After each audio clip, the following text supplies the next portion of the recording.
Hi Chris, Phil Beever here from the Wilderness Golf Club. Just want to recap on what we worked on today. So if we have a look at your swing here on the left, we can see here swing's starting to look good. By the way, I was quite happy with a lot of things, but we can see here as we start to wind up, we can see here your spine angle starts to tilt slightly, and we can see when we get to the top of your swing, I would say we've tilted even more the wrong way. So we can see here at the top of your swing, it's almost like a reverse pivot, Chris. So I gave you a ball in your right hand to throw, and as soon as you did, you tilted more on this angle. So we want to keep the legs very passive, but we need the spine to tilt to the right. That creates power and leverage. So your lesson really today on the golf swing was just to feel like you turn your top half to the right. And I gave you a couple of analogies on the way back. One was if you set up just far enough away from your dining room table, make a normal backswing, you would not be able to touch it. But if you set up just far enough away from it and made a good backswing, you should be able to grab onto it. So they were sort of your feelings of trying to get that top half to go back. And interestingly here, I'm just going to recap here, here's Tiger Woods, but just hitting a pitch shot. Now, that's one of the things where he's probably got 80% of his weight on his left leg, and his spine angle still is slightly to the right, and we can see with yours it's to the left.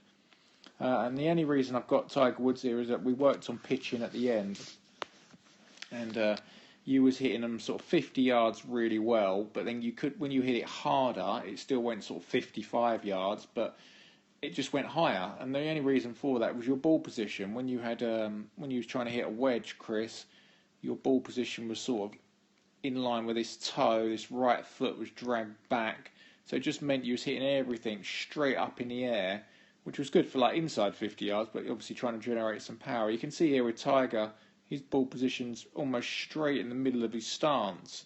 He's got sort of probably 70% of his weight on his left side, and we can see even from the top here, he's going to drive forwards hard with the legs and turn quite hard. So he's going to get a lot of downward pressure.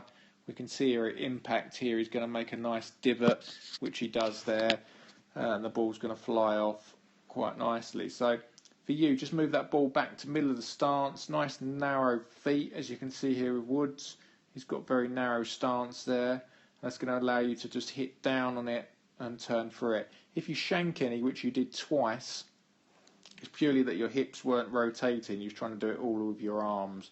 And we can see here with Woods, as he comes through, his belt buckle is definitely facing the target, where sometimes with yourself, you was hitting these little tiny pitch shots. I know this is a full swing, but you was getting a little bit stuck. Okay, so just allow that lower half to turn. So golf swing, just get that top half to swing to the right, not the left, as we can see here, tilting the wrong way. And pitching, just move the ball middle, and just don't be frightened to hit down on it, especially when the ball's on the grass, and turn through it for me.